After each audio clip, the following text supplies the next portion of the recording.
Hello peeps, it's the Hillbilly Halfwit. How are you today? And I haven't done a video for a couple of days. Basically, I went out and watched the rugby with my mate and got hammered, and my head hasn't been up to it, to be quite honest with you.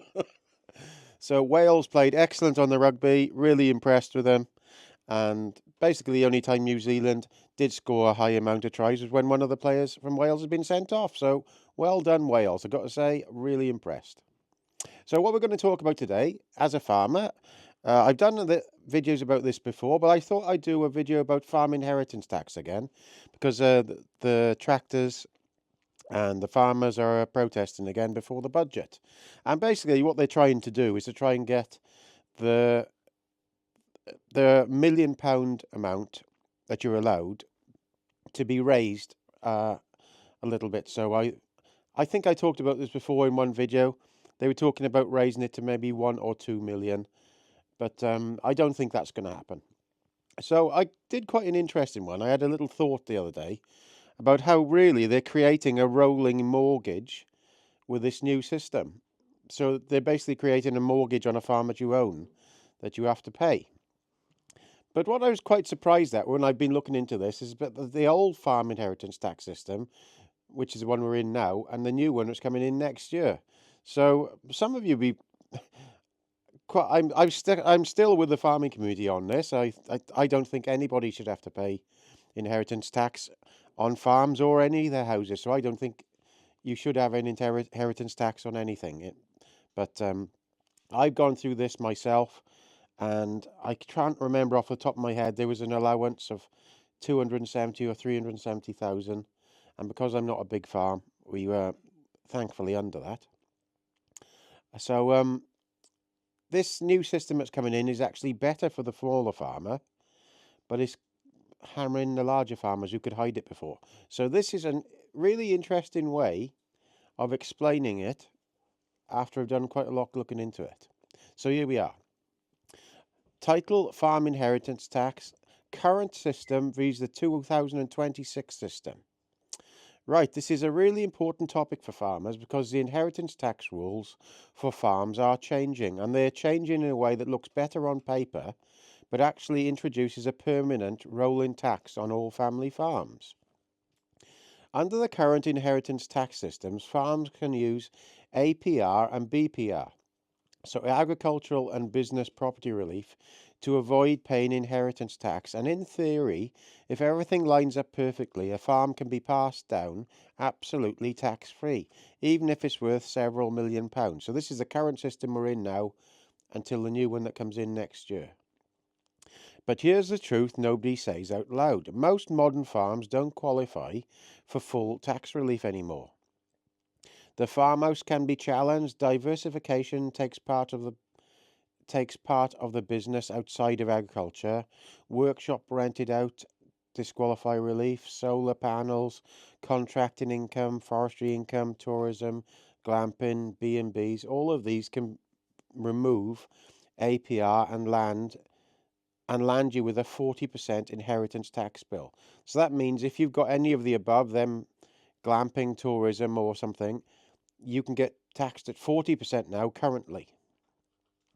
So HMRC challenges APR constantly now, and one small mistake can cause hundreds of thousands of pounds to suddenly become taxable at 40%. So that's everything at your whole farm then at 40%. So the current system is basically 0% if you're perfect and you've got good accountants, 40% if anything goes wrong. And most real farms are not perfect textbook farms anymore. Now let's look at the new system starting in April 2026.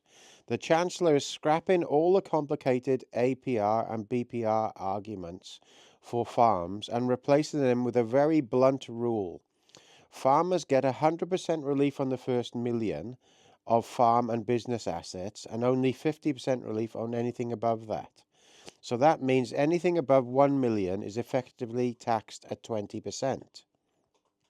So if your farm is worth 2 million, 1 million of that is fully relieved and the other 1 million is taxed at 20%, meaning 200,000 tax bill. If the farm is worth 2.8 million, the taxable portion is 1.8 million, and the bill is 20% of that, which is 360,000. And here's the twist: in many cases, that's actually cheaper than the current system, where losing APR can cost you 600 to 800,000, or even £1 million in tax. So that's quite interesting. If you Obviously, people with lots of money and big shot accountants don't get had by this currently, but some farms can get really hammered by the current system, which I didn't know that. So the new system is more predictable and lower for HMRC, and it's better for smaller farms, to be fair, but not for people over £1 million. But here is the catch: under the new rules, every farm over 1 million will pay inheritance tax every generation without fail. Even productive working farms will pay. Diversification will no longer helps. All the loopholes are gone, and you will always pay 20% on the value above 1 million. So the picture looks like this. The current system gives you a chance to pay nothing, but a higher chance of being hammered for 40%. So in that, it means with a system now, lots of bigger farms with big accountants can get away with paying nothing, but lots of the other smaller farms do get a chance of being hammered if they make a cock up. The new system gives you no chance to pay nothing, but guarantees a smaller 20% hit every generation. So it's a continual 20% tax on a farm, really. The Chancellor has basically swapped unpredictable, painful big bills for guaranteed medium-sized bills forever. So it becomes like a mortgage. It becomes a permanent mortgage on the farm, paid every time someone dies. So the old system, the clear truth, the old system is possibly 0% death taxes, but also possibly 40%. The new system is just a guaranteed 20%. So that's a short thing I did here, but I can explain it more here. It was a bit too complicated to say it about before. So I did this same thing earlier on when I was talking about it, how the cycle is like a new mortgage on a farm that you own. That's a problem. That is the problem. So for the smaller farm like mine now, it's actually better. And I don't even like saying that, but it is. But for the mid-range farm and the large farm, it's gonna give them a real hammering. So a typical family farm value. So this is this the new one? So this is the one we're currently in at the moment. So it's before it's changed. So a typical UK family farm is 1.5 million. Land, building, stock and machinery. That's a normal farm value now. Next net taxable amount after allowance is basic. So 325k allowance. So you're not inheritance taxed on that. And then anything above that is supposed to be 40%. But if you get your accountants on it, and you can get away with paying nothing. So it's either nothing or 40%. So what I was doing here was going through it, how really they've created a 20% tax on all farms above a certain size. That's what's happened. And that's why the farming community is up in arms, and I can see why. But like I said at the start, because personally I have no children, I'll be taxed at 45% for everything when I pass it on. So it doesn't make no difference to me. So years ago, I did one year on the new system. So when you model inheritance tax on a typical UK family farm, the math shows it operates as a permanent repeating mortgage placed on the land that you own by the government, paid every generation. So the ground that you own will be taxed at 20%, everything over £1 million. So a 1.5 million farm today ends up paying over 2 million in inheritance tax across 3 generations, simply because land rises in value while profits remain low. Under HMRC's 10-year payment plan, the next generation spends 47k to 99k per year just servicing the tax on their grandparents' deaths before running the farm. So that's why many farms are forced to sell land, sell stock, and sell entitlements, and borrow heavily, or exit the farm altogether. The government effectively drains the farm value every 20 to 30 years, replacing productive farming wealth with a permanent cycle of tax debt. It's not inheritance tax, it's inheritable asset extraction for many farms, and it's mathematically unstable. So that is what that is. So that's under the current system we have, and now I asked them to do that for the new system that's coming in, this was quite interesting. As for the smaller farm, it's better. But not for me, obviously, like I told you. So from the 6th of April 2026, 100% agricultural business property relief is on the first million. So everybody gets that. So remember, this was 325,000. It's gone up to 1 million. So everything above 1 million now gets, those qualifying assets only get 50% relief, meaning half their value is still exposed to inheritance tax at 40%. So that is an effective 20% inheritance tax on everything you own above 1 million. Spousal exemption still exists, but the key change is it's unlimited 100% APR, BPR is gone. So you can't hide it anymore. So there's a new system that comes in. Lots of the bigger farmers will try to hide these things. Now that is getting from there.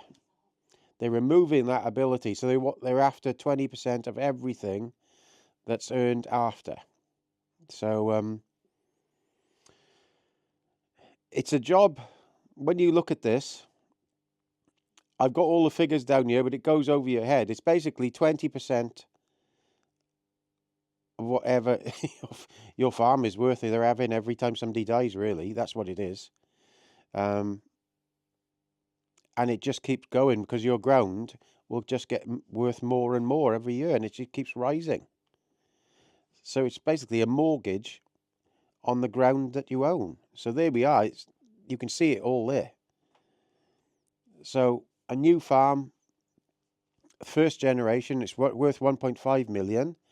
The old style, you might get 470,000 inheritance tax. The new farm is 100,000. Second generation, it goes up to 200,000 on the new one. Might have been 670 on the original. Third, the farm value goes up to 2.8 million. Might have been close to 1 million in the old style because it could have gone to 40%. New farm is 360,000.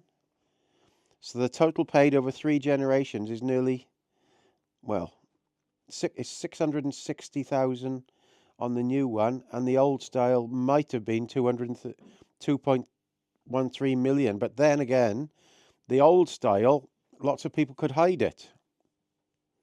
So what was happening before, the value they're putting in the middle there is what would have happened if everything was wrong, if you see what I mean, if the accountant hadn't hidden it. But on the right, what the new farming system they're going for is that they're just taking a 20% on everything. So you can't hide it anymore. So yes, the headline tax take is lower than if you simply scrapped APR completely. But the important bit from this point of view is the structure is still a permanent repeating farm tax every generation. It tracks land values, not actual profit.